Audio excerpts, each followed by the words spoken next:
What's going on, Packer fans? Happy-ish Tuesday, I guess. Welcome into an all-new episode of the Pack a Day podcast. I'm your host, Andy Herman. You can follow me on Twitter at Andy Herman NFL. First of all, let me apologize that this video and audio is much later than I wanted it to be or expected it to be. Let's just say yesterday was a day. I finally get done with the game. Internet goes out. The condensed version of the game's not up when I went to bed finally at like 2:30 in the morning still. Just nothing really went according to plan yesterday. There will be days like that. We are rebounding today. We're getting back. We're watching the tape. We'll fix everything moving forward. But happy to be talking again, Packers, Raiders with you. A massively disappointing performance. Raiders win 17-13. You probably know what I'm going to say, or at least you think you know what I'm probably going to say. This is a young team. There's going to be ups and downs, and we sort of expected this going into the season. It's what I taught. No. Yes, if we saw the ups and downs of this team, that's probably what I would be saying. There has to be ups in order for there to be ups and downs. And I don't think there's been enough of those really since the end of the Falcons game. You beat the Bears in Chicago week 1. Impressive performance. One of the worst teams in football, but you take that, and that's a solid performance overall. You have 3 solid quarters against the Falcons. It wasn't great, but you did enough to win through those 3 quarters. And then you completely choked it up in the 4th quarter against Atlanta. You played 3 abysmal quarters versus the Saints before the Saints helped you out a little bit, but give Green Bay credit in that 4th quarter. They came back and won. That's a big step for a young team. They didn't give up. They deserve some level of credit for that, but 3 quarters of that game was abysmal. 4 quarters of the Lions was abysmal, and the majority of Packers Raiders was abysmal outside of the 3rd quarter, which seems to be the only quarter that they can play with any level of consistency. And I don't know. To me, if there's going to be things of like, this is a young team, they're a developing team, that's all fine and well. I understand that. I get that. I preach that all off season, but there need to be some things that you can grasp onto that are trending in the right direction that look like huge positives.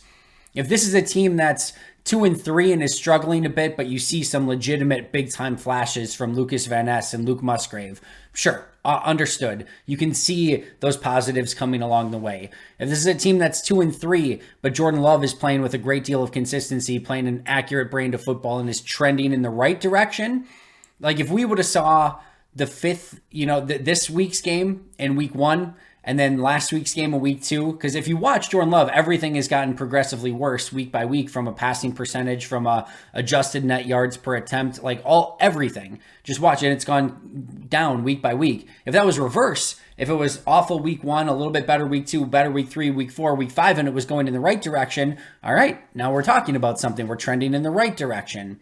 It's just really hard to look at anything and grasp onto anything and be like, this is really trending in the right direction and this is going well and this is something that they can continue to do moving forward. Getting Christian Watson back this week and seeing a little bit more of his playmaking was good, but there were a lot of plays from Christian that you would like to have back. And specifically, just some of the deep throws not on the same page with, Love to Christian Watson, not being able to complete those. Thought we'll talk about that more in just a little bit, but that clearly is not something that you can just lean on entirely at this point. Musgrave got benched in this game for portions of it, not running a right route, and clearly Matt LaFleur was upset with him about that. Lucas Van Ness, we'll wait till the All-22. I think there were a couple positives in there, but not like he's making this huge, massive impact. Like I said, Jordan Love has gotten sort of consistently worse week after week so far. There's just not much trending in any capacity in the right direction. So could you come back after the bye against the really bad Broncos team and show out and have some of these things start going a lot better? Sure. Could they play a much better brand of football the remainder of the season? Yes. But through 5 weeks, if we're evaluating the 5 Packers weeks of football that we've seen so far, it's not good enough. And I will say once again, we knew it's young. We knew it's inexperienced. We knew there were going to be moments, but you were hoping for maybe some of the positives to at least wash some of that out.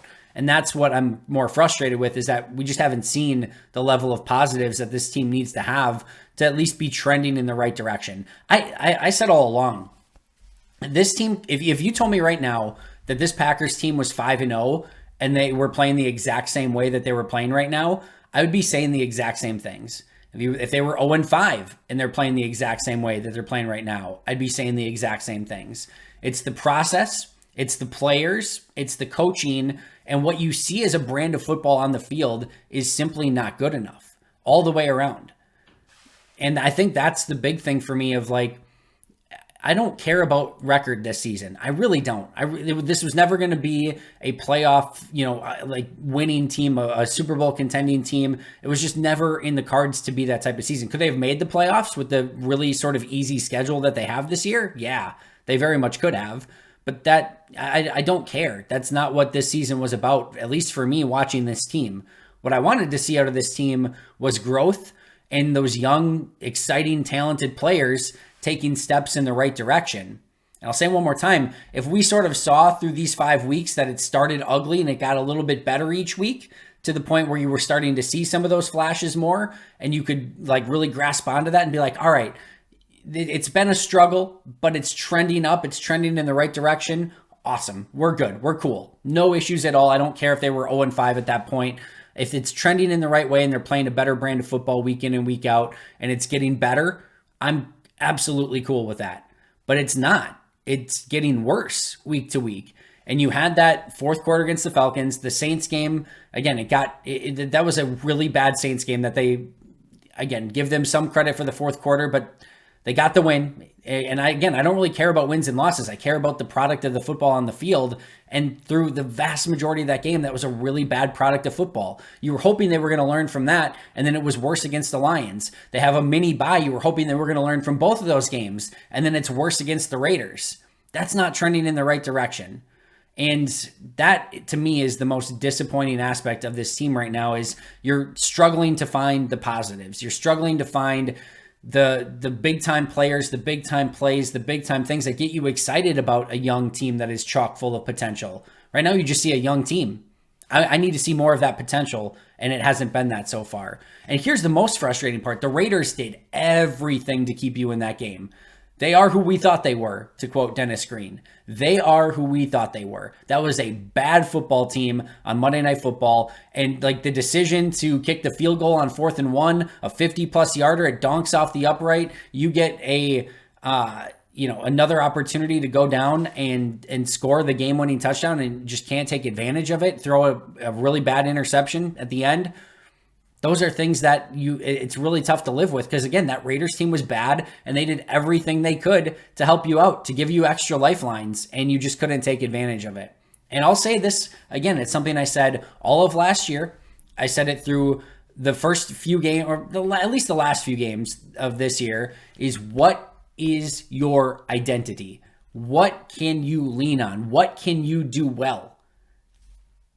I'll wait. I will sit and wait because you do not have an identity and there is not anything you can lean on and there's not anything you do particularly well at this point. You're a middling special teams, a middling defense, and right now an abysmal offense. You can't run the ball. You can't throw the ball deep. You are playing a bend but don't break defense, which worked okay. We'll talk about that in this game in a little bit on the defensive side of the ball. I think there's some positives to take away there. Special teams, like I said, you've got a kicker that's been extremely accurate so far.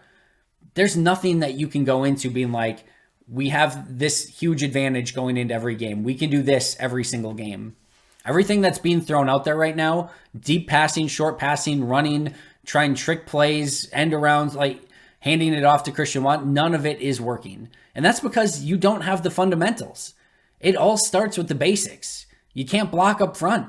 You can't block up front. You're not going to do a whole heck of a lot. On defense, you got to be able to stay contained and set the edge and do the simple stuff. Play with better pad level. And this is not a team that is well-rounded in the X's and O's and in the fundamentals of football. We can talk about the talent that the San Franciscos and the Philadelphias of the world have, and they have immense talent and are a clear 3-4 steps above where Green Bay is at from a talent standpoint. And we will absolutely evaluate that at some point as well and how you get to that point. However, those teams are extremely well coached with extreme attention to detail and put in all the time, effort, and energy into playing with sound fundamentals and just understanding the basics of football. I don't know how many times you saw two wide receivers in the same spot. that you saw 4 defensive players for the Raiders getting into the backfield to make a stop. Like, it's one thing if Max Crosby beats Rasheed Walker, tip your cap. That's one of the best defensive players in football against a second string offensive lineman. That's going to happen from time to time. But when there's 4 of them there on multiple plays, there's a play where he goes to the outside, there's 4 Raiders there immediately. What are we doing? And then there's another play where I hated the play call of the handoff to Christian Watson to run wide. If you do not have the players to run a long developing sweep play to the outside, do you know how many like perfect blocks it needs to take to make that play work? You're lucky if you're getting a couple good, like decent blocks on most plays. You think that play for like a long developing stretch, sweep play to Christian Watson's gonna work when you need to execute like 8 blocks perfectly? Like, there's just no chance. So I hate that play, but there's 4 Raiders waiting for Christian Watson on that play. That stuff is mind-numbingly bad. You can't, if one player breaks through and makes the tackle behind the line of scrimmage, I get it. Sometimes players make plays. 4 of them made it there? 4 players met him behind the line of scrimmage? That is indicative of something far, far worse than just a player on the other team making a play.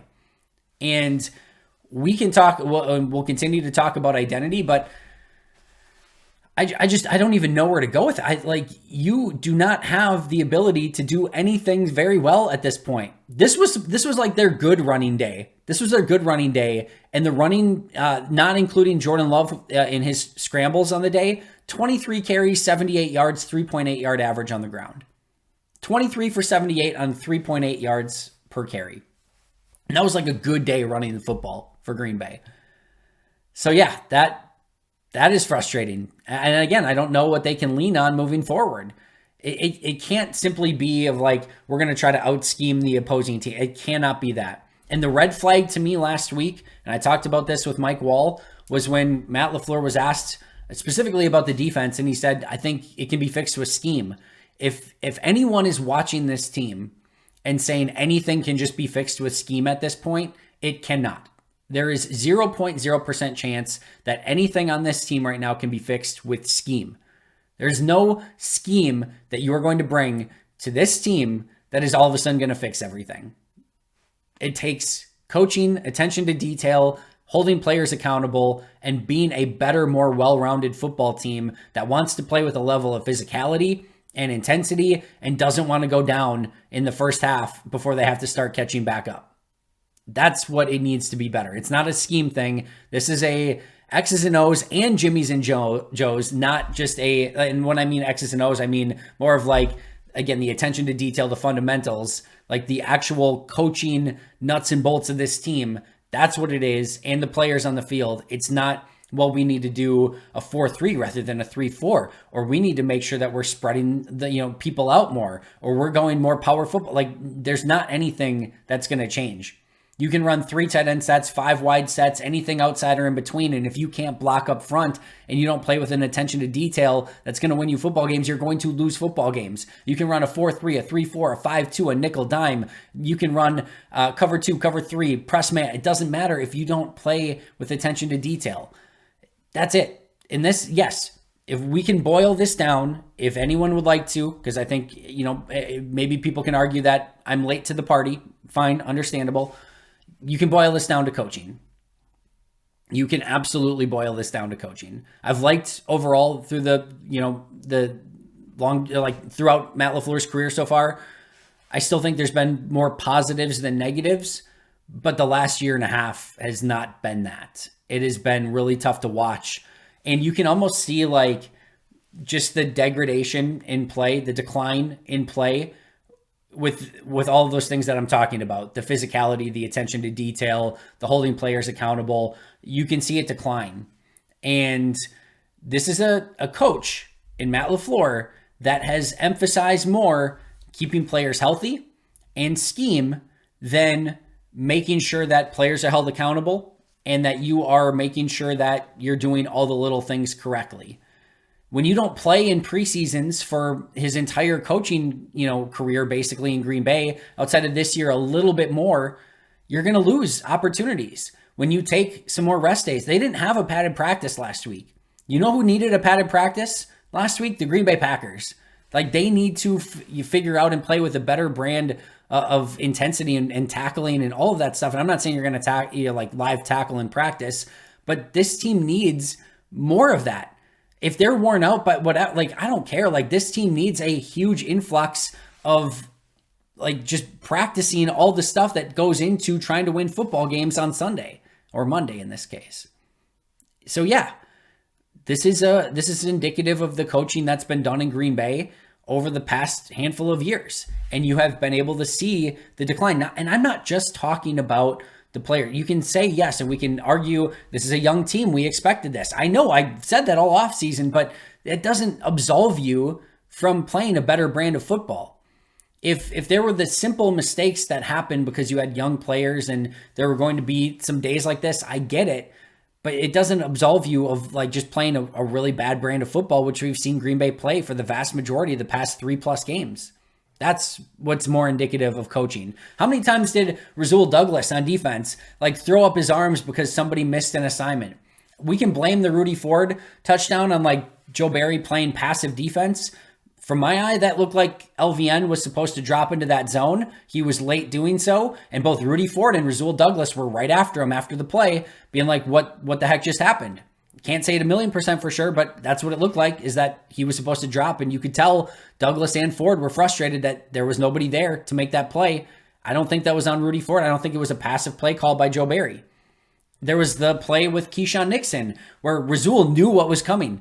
They had the perfect play call on. Joe Barry had the perfect play call on, but Keyshawn Nixon, caught napping, doesn't jump that route inside. That might be a pick six if Nixon just, like, that. You could tell they practiced that. That's why Rasul was so pissed off on the plays. You could tell they practiced that specifically, and he knew what was happening. And Rasul saw it, but he wasn't the one that could do anything about it. It was Nixon. That's why Rasul is going, what are you doing?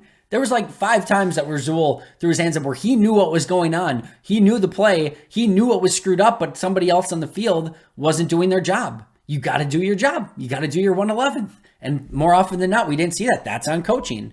And here's the bigger thing. You had Thursday, your last game. You had 10 plus days to get this right, to have a good theme and like just getting the team ready to play this game against a bad Raiders football team that did everything in their power to keep you in this game, and you had nothing, at least offensively. You had nothing offensively, and the attention to detail was as bad as it has been in any game this season. That's on coaching.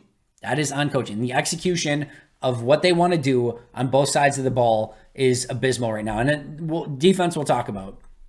Let's talk about the offense, though, because I think if we're really being honest, that's what was really the abysmal part of this game. You had 57 plays for 285 yards of offense. 77 of those were a busted coverage by Vegas. They gifted you 77 yards. Outside of that, you're at 56 plays for 208 yards. That is awful. That is absolutely awful. Jordan Love, 16 of 30, 182 yards, 0 touchdowns, 3 interceptions. That is absolutely awful. As I mentioned earlier, this was the good running game. 23 carries, 78 yards, 3.8 yards per carry with a long of 11. That is not good enough. And that was one of their good running games. And some people might say too of like, yeah, but if you had Aaron Jones, it's different. Yes, it probably is different than that. Your plan cannot be, we just hope that we have our running back that can make everyone miss. Because that's not a good enough plan. You have to be able to block up front. You can't just rely on Aaron Jones coming in and making 13 people miss behind the line of scrimmage before he picks up yardage. That's not a good enough plan. You have to be able to get some yards rushing the football and more of a long of 11 rushing the football, when you could tell they went in very much trying to run the football. Their first 3 plays, run. They were trying to establish it, and they just never could quite get it going to the level that they needed it to. We saw receivers and tight ends in the same spot of the field on multiple occasions. We saw offensive linemen getting bulldozed into the backfield. We talked about the 4 Raiders making tackles behind the line of scrimmage on multiple plays. You can't throw deep. You can't run the ball. When we say like we want to see Matt LaFleur run, his offense a little bit more, what this looks like right now is a gimmick offense. It looks like a crackerjack offense. And the reason that is because you can't throw deep and you can't run the football. If you can't throw deep and you can't run the football, what's left? You can try to gimmick up some plays where you're running some tight end screens and some wide receiver stuff to the outside, maybe a quick out here or there. There's not much left. The team, the Raiders just shrink the field. They are not buying on you're biting on your play action. So they're just chilling in the middle of the field, waiting for everything to develop, keeping everything in front. They're not really worried about you beating them deep because you've shown no ability to do so. They're not worried about you running the football because you've shown no ability to do so. And that they're just taking away everything else in the middle of the field. And then you become a crackerjack offense. And that's what we've seen. So it's great to be like, well, we need to see a little bit more of like, Matt LaFleur, like, what are you going to call? What do you want to call at that point when you can't block up front and you can't throw deep? And I said this last week and I'll say it again. Matt LaFleur, the coach, a ton of blame. Matt LaFleur, the play caller, there were some awful play calls. So I'm not willing to absolve him quite as much in this game because there was like the handoff to Christian Watson when they were rolling a little bit, and then a third down screen, a screen pass on third down. I hate screen passes on third down because if it doesn't work, there's no ad-lib play after it. You can't extend the play. You can't live off platform. It's just it's like a coin flip. If the defense bites, hook, line, and sinker, and you get the ball to the running back on the screen pass, yes, you're probably picking up the first down. If they don't, you're just dead in the water, and you're literally just flipping a coin. I would rather let my playmakers make plays and let Jordan Love extend the play and make time if he needs to try to pick up a first down rather than just hoping that the screen pass works, because if they read it, which they did in that case, it's just dead on arrival. So I didn't like that as well. But Matt LaFleur, the play caller, doesn't have a ton in his playbook that he can call that's going to work right now. So I'm a little bit more willing to forgive in some instances Matt LaFleur, the play caller, but Matt LaFleur, the coach, has plenty of blame, and Matt LaFleur, the play caller, didn't do himself any favors either in this one. You knew that you could not let Max Crosby beat you in this game. And who beat you? Max Crosby. That's unacceptable, especially with multiple days to plan for him. Now, this is also indicative of like you've got to be able to go out and execute. There was a play where Max Crosby got a sack where they put 3 players on Max Crosby. Now, it's 2 tight ends and a running back. There's no offensive lineman on the play. But you had a tight end get to him first, and then you had a running back that was going to chip him inside if he came inside, and a tight end to go outside if he went outside. The issue, the tight end gets to him initially, does a nice job. The running back stays inside. The tight end that's supposed to have him outside comes like inside and plays him inside. Jordan Love continues to drop, and Max Crosby just goes right around because they're tight ends and gets the sack. So you could dedicate 3 players to him. If you're not doing your job the right way, yeah, it's going to look ugly. But you can't let that guy beat you, and that's the guy that beat you on defense. And I'll go back to the play action game for a second here too, because what we are seeing, and like that first Jordan Love interception, I want to break that one down. That first Jordan Love interception is a play where you're reading the linebacker and you're expecting that backside to just come open and you hit it. We've seen that with Green Bay, with Aaron Rodgers and Jordan Love earlier. This is the second week in a row where that like just quick strike play off of play action is there like every single time. Now, Jordan can't just preemptively say like, I'm going there no matter what. That's a bad decision and a bad throw for Jordan, period. But what you are seeing, I talked about it last week, on that running play, on the play action last week where it was the pick against Detroit, the linebacker takes a half-quarter false step inside and then immediately drops back. This week, same thing, that inside linebacker, he's reading Jordan Love for like a half second and then immediately drops back into his zone. If you are running the ball with any level of success, those linebackers are coming down aggressively to make sure that they are stopping the run.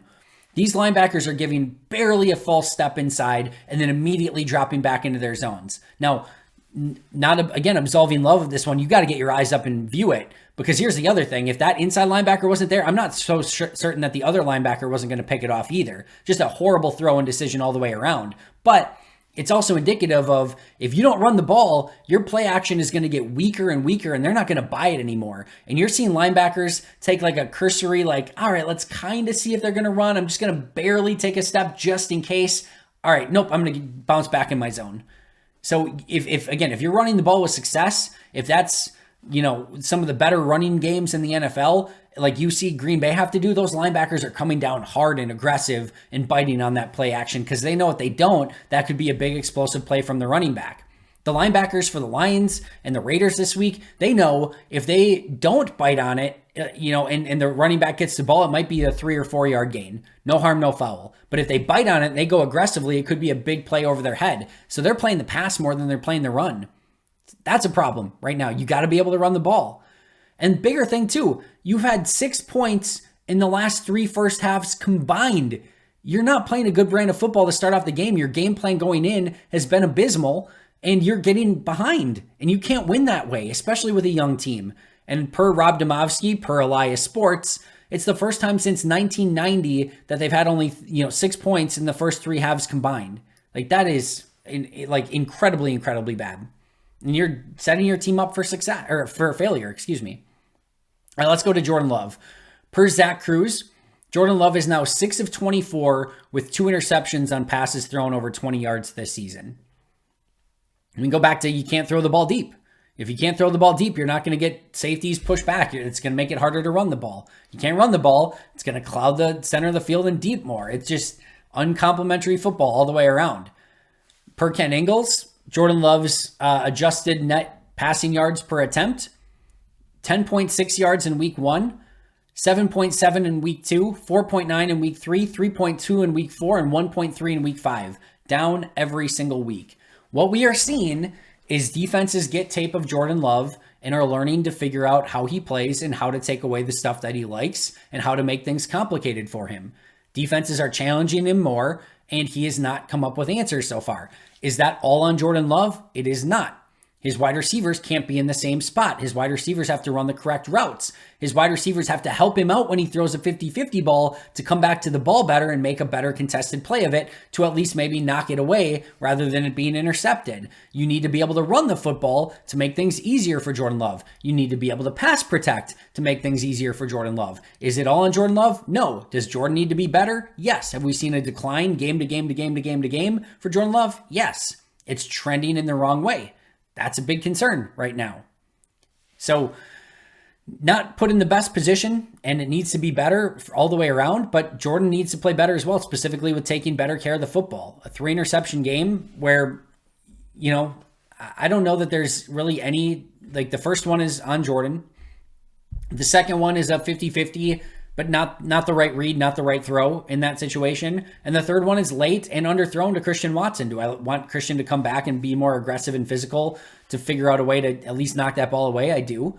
But that's a late throw and a short throw and a 50-50 at best. And if it's 50-50, you could easily be intercepted in that situation.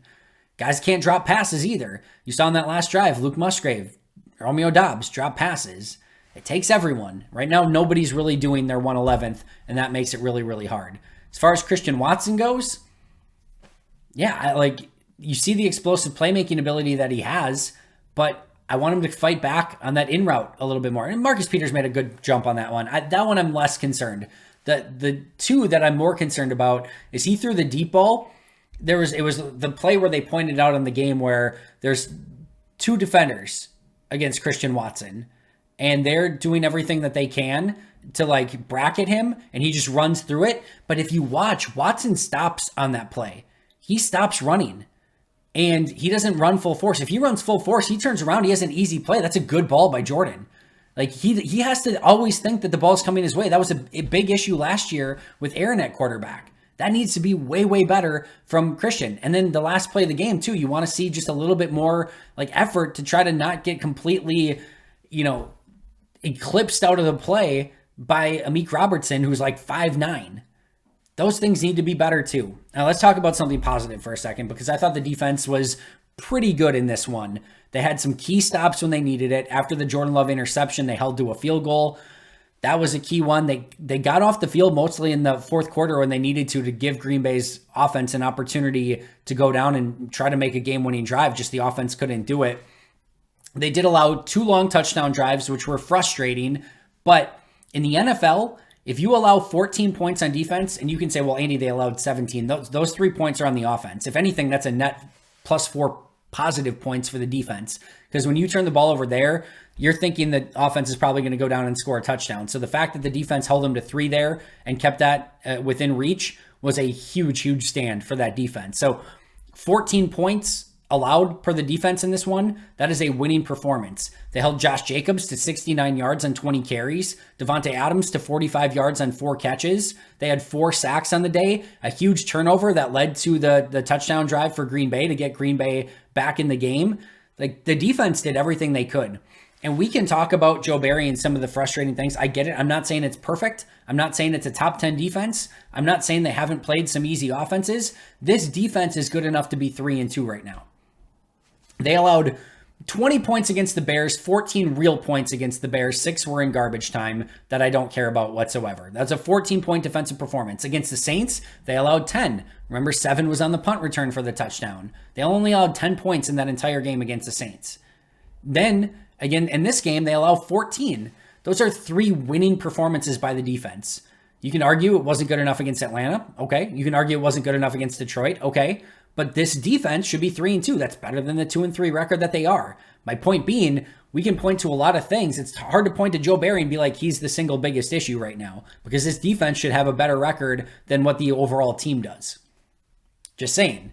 Again, not saying it's perfect. I'm not willing to stand on my, Joe Barry hill and die on it. I don't think it's been perfect, but they should have won 3 games just based on their defensive performance almost alone. I thought Preston Smith had a nice game in this one. I thought Rasul Douglas had a nice game in this one. Rasul Douglas, multiple plays. They were trying to do trick plays, and Rasul Douglas was all over it. Flea flicker, and then the pass back to the quarterback. He was right there. I thought he had a really nice day overall.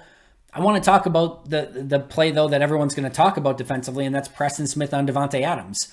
The biggest, most frustrating thing, as Aaron Nagler pointed out, this happened against Justin Jefferson in week 1 last year, where they got Jefferson matched up one-on-one with Preston Smith. So how you don't have something that you can do if you're in that situation and aren't prepared for it to happen again is mind-numbing. The second thing is, if you're in that situation, and I'm not saying Preston should have done this and gone rogue, but this is how I would coach it. I would literally say, hey, if you get caught and you're a defensive end or edge player and you're on a really good wide receiver, go jump off sides, hit him behind the line of scrimmage, and take the 5-yard penalty, and we will live to see another down. Because a 5-yard penalty is about the best thing that's going to happen in that situation. Almost everything else that plays out, if you let that play out, is going to be worse than just a 5-yard penalty. But that can't happen. You can't end up with Preston Smith versus Devontae Adams one-on-one. I don't think I need to say that. It's unacceptable, cannot happen. And if it does happen, if you don't want to waste the time out, do the 5-yard penalty and just live to see another down. But they don't have that baked in, and that's also unacceptable. All right, those are my main notes, some miscellaneous notes. I really quickly want to talk about the horse collar tackle. There are games within a game. You might say that that's a dirty play by Marcus Peters. The first thing I'll say is, he did clearly horse collar him. He kind of swung him. It wasn't like he grabbed on the back and just dragged him to the ground, where you can kind of see the legs get caught under him and, torn ACLs and things like that. He kind of he was trying to grab Jersey, period, and just kind of get him down in any way possible. I have no issue with that. There are games within a game, and there are rules within rules. Now, you could say, if you want to eliminate something like that, like you are in soccer, what happens if you do something like that? You're going to get red carded, and they're going to get a penalty kick for denying an obvious goal scoring opportunity.